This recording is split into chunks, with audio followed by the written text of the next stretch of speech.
the form of body movements also. So taking the introduction part of this non-verbal communication as it appears on your screen, that the many gestures and postures are shown by the both male and female, which is picturized in this screen. And the most important and the realistic facts are that if I am talking about the non-verbal communication, it parts of the maximum share of our communication, that is the 55%, that body, movements, face, arms, and only the 7% of the words we are using in the communication. And rest of the 38% are in the form of the voice, tone, modulation, and the pauses which we are doing in our day-to-day communication with the people, with the organization, and with the any peer groups, in a family also. So the importance of non-verbal communication is more in our life. So we speak only with our mouths, but we communicate with our whole bodies. Yes, our body parts appearing in the certain meetings, in the certain conferences, and you can see, you can appear the many things in the, there's several leaders spoken. We can see all these differences, right, when we are talking about the non-verbal communication. So the non-verbal communication means the wordless messages received through followings. Yes, that is the gestures we are doing, and cries, whistling, body movements, and many other signals we are using in our daily life.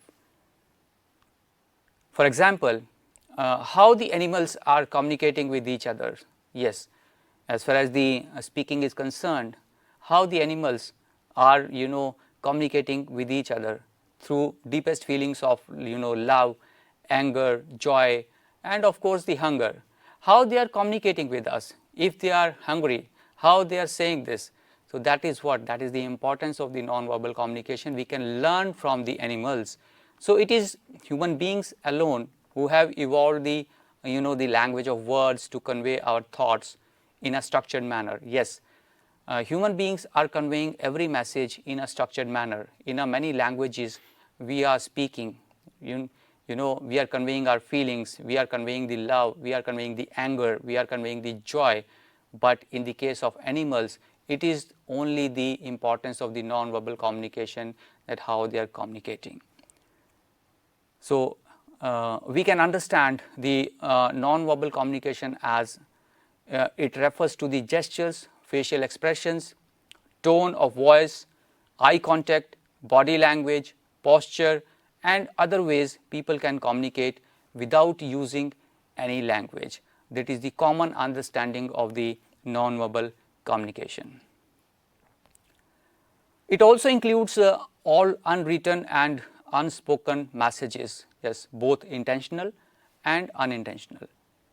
And it is the most powerful form of the communication nowadays. So more than voice or even words, non-verbal communication helps to create your image on others' mind, and even you can express your emotions and feelings in front of others, which you are unable to express in the words. So here are some forms of non-verbal communication, and these are the common forms of the non-verbal communication. The first is the eye contact, second is the facial expressions, third is the posture, fourth one is the haptics or touch, fifth one is the gestures, and sixth one is the personal space. So let us discuss the importance of these all forms of non-verbal communication one by one. So the first is the eye contact. Yes, it is the key features of the non-verbal communication, expresses much without using a single word. For example, an American culture showing maintaining eye contact shows respect and indicates the interest. Yes, it's very important when we are talking to somebody, right? We are listening to somebody. To maintain the eye contact is the important factor, because it shows the confidence level, right, when we are maintaining the eye contact. Suppose you are sitting in a classroom and you are maintaining eye contact with your teachers, that means you are showing the interest. And in a similar way, the teachers are also appearing that you are very much confident and you are listening all those contents very carefully. So that is the relevance of the eye contact, and it's one of the form of the non-verbal communication. Next we have this facial expressions. Yes, the facial expressions are the key characteristics of the non-verbal communication.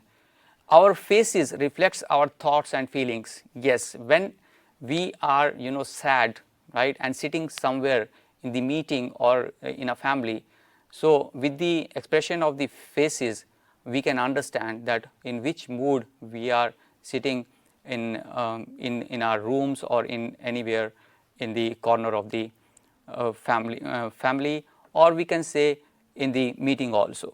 So smiling, frowning, blushing, paleness and so on reveal positive and negative feelings. Yes, your facial expression can communicate happiness, sadness, anger and fear. Yes, if you are smiling, that means that gives the impression that you are in a very positive mode and you have a very great attitude. So that is the relevance of the facial expression. Then next we have the posture. Yes, the posture and how you carry yourself tells a lot about you. How you walk, sit, stand or hold your head not only indicates your mood but also your personality in general. Yes, when you are standing close-handed, that it is a wrong posture, we can say. But when you are open-handed standing in front of the others, right, that gives a right impression. So the relevance of the posture is also important while we are communicating in the case of non-verbal communication. Then we have this another form of non-verbal communication, that is the haptics or touch. Yes, that's important in the communication, that how we are greeting, right, how we are meeting with the people. But haptic communication is communicating by touch. So touch or haptics is the features of the non-verbal communication and used when we come to physical contact with other people. Yes, that's important when we are coming to the physical contact with other people, especially when we are meeting somebody first time, that how we are greeting, how we are doing the shake hands, that's important. We uses the handshake that gain the trust, right. Nowadays you know that the problems of COVID-19 is so severe nowadays, and the fundamental of touch is now disappearing. Okay, for example, what we are greeting now, we are doing this like this, namaste, right. That's the case, that we are not handshaking with each other, right, but that is situational. According to situation, we are changing our non-verbal communication methodology also. So haptics or touch is important in the case of non-verbal communication, but when we are talking about the situational changes, we are changing our expressions in this touch concern also. Then we have another form of non-verbal communication, that is the gesture. So a gesture is the another form of non-verbal communication in which visible body actions communicate particular message, that this appears on the screen, that this sign, that's the above sign, right, this right sign, that's this hand movement sign, that gives the gestures, that how we are symbolizing something. Okay, and gestures include movement of the hands, this face or other parts of the body, right, how we are moving, right, our hands, right, from one place to another, like I'm doing this, okay, in front of you, like I'm just giving you a certain idea about the topic, right, the gestures, the important role of the gestures. Okay, that's the another concern in the case of non-verbal communication. Then we have a very important aspect in the case of non-verbal communication, that is the personal space. Yes, the personal space is very important while we are behaving professionally. Yes, the personal space between two interacting persons indicates the level of formality, informality, intimacy or distance between them. That also appears on your screen, that the personal space, that's what is okay, what is not okay, right. That's again gives the impression that we have to maintain this certain personal space in the case of the non-verbal communication, and we have to consider the 4 zones, this public, social, friendly and the intimate. Yes, how we can behave in the public, okay. In the similar way, how we can behave in the society or in the social gathering also. Obviously, in the friend circle, we are also managing the certain personal space. In our family, we are also managing the personal space, and that is the part and parcel of the non-verbal communication. That's again, it's an important concern. Okay.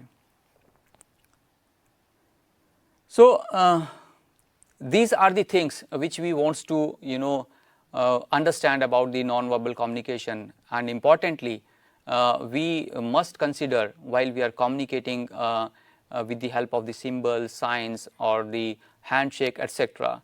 So, you can do the self-assessment also by discussing the main classifications of non-verbal communication. Then what does personal space signify in interpersonal communication at different levels?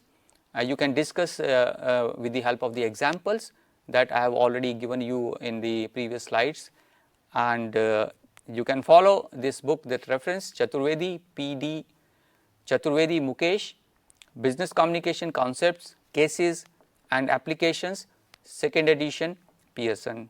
Thank you so much, and we will be coming with the more sessions on the communication in our next lecture. Thank you so much.